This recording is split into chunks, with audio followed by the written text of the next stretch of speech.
I think it's hard as anyone who's not like a cis white male in architecture. Like, I think that is who people think is an architect. That is, like, if you say you're an architect, like, you're most likely a cis white male.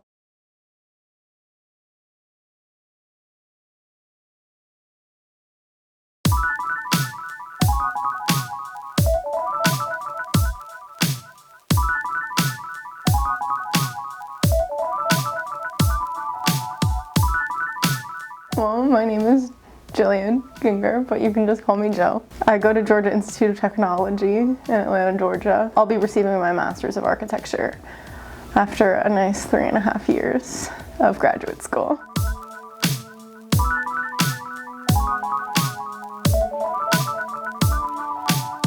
Well, I'm not sure exactly what other people think, but I mean, an architect is just a type of designer, like a graphic designer or an industrial designer. At the end of the day, like, we make products for people. I think the misconception is that, you know, architecture is like a lot of math, or which it's not.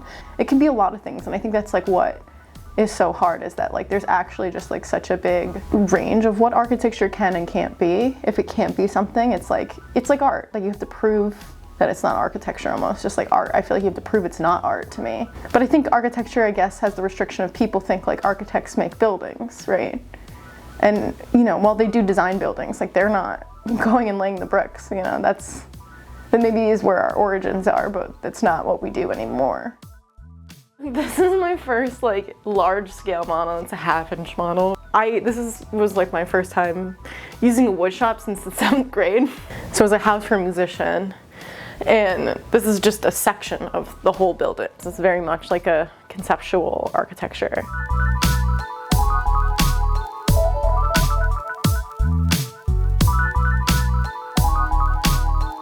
My 7th grade technology class, we got to use like 2D CAD and like popsicle sticks to like design and test the stresses in like a model like truss bridge, and then like it was like a competition, right?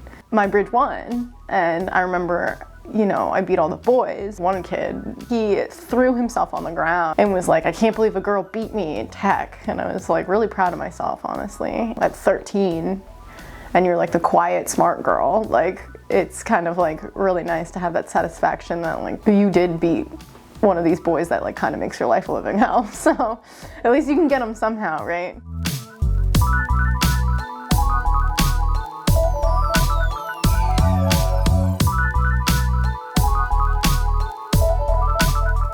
What really I think is going to happen is that the industry won't change, but a lot of people my age and younger are going to come into the practice, and the industry itself is going to be left behind from something almost totally new. You know, you see architecture studios becoming more like art studios every day too, which I'm weary of, because I do like the idea of being a designer and having clients that you're producing work for who aren't like necessarily wealthy people. Like you balance in today's day and age, like the enterprise, you know, if you're like a socially responsible architecture firm, basically you'll do some projects for really wealthy clients where you have like a really high fee, like 16%, so that you can like work pro bono for clients who don't have money. So you can make projects that are socially responsible, and like you're basically just balancing your budget. Like, small firms can sometimes be run for like non-for-profit, like you pay yourself out and stuff.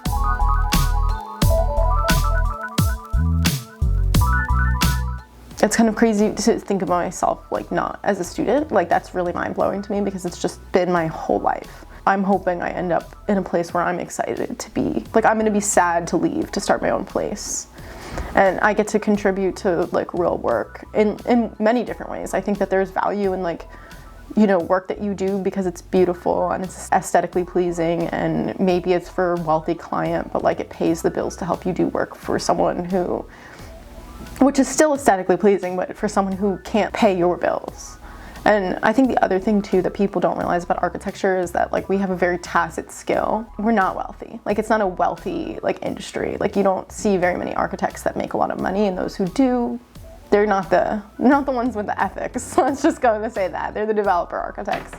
And then for like myself, I want to make architecture for everybody, and I want to figure out how to do that legitimately and not just say it, because I think that there's like ways to like basically Robin Hood style figure out how to make it. And so that's like where I see myself in like 10 years with like a firm that really like works in both aspects and is creating, you know, some high-end stuff, but mindfully in an urbanist way. Like, I'm not going to go build a luxury tower in a neighborhood that doesn't really have the zones for it, and it isn't appropriate. And I'm not going to go flip houses and gentrify like the historically black neighborhoods in Atlanta, because that's obviously awful, and like people or architects do that. People don't realize how many times like a project happens and like that's an architect signing that paper to say like that building stands up. Someone had to sign that to say it was okay. That's a lot of power, and it's a lot of it's a privilege too to be that person in the world, because buildings make up the fabric of our lives.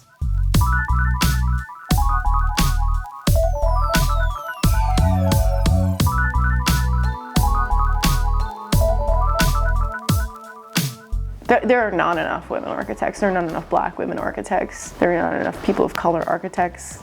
I mean, it's not a diverse profession, and there's obviously a structural reason for that. I have to say that like, I'm in a specific places of privilege as like a white woman. A lot of my girlfriends are women of color too, so like they're even far and few between in the United States as registered architects. But I have to keep my mouth shut, right? Like, I can't complain about the misogyny, the boys club, as I call it. You know if you're not in the club. Like, you can still hang out, but like there's just something about not being in on the jokes, in on the club. And you don't get the lingo, like you don't get to talk in the same conversations, run in the same circles. And that's, you know, that's the origins of architecture too. Architecture started not in schools, but actually you would go and apprentice at a firm, and it was very social. So, especially as a woman who's pretty outgoing and very kind of sure of herself, it was kind of a culture shock to enter into architecture, especially from like an art history department where most of my professors were women. Just seeing the subtle ways in which men seem to get better treatment than the women, even though the women seem to work twice as hard. That was really like frustrating for me. It was hard to watch.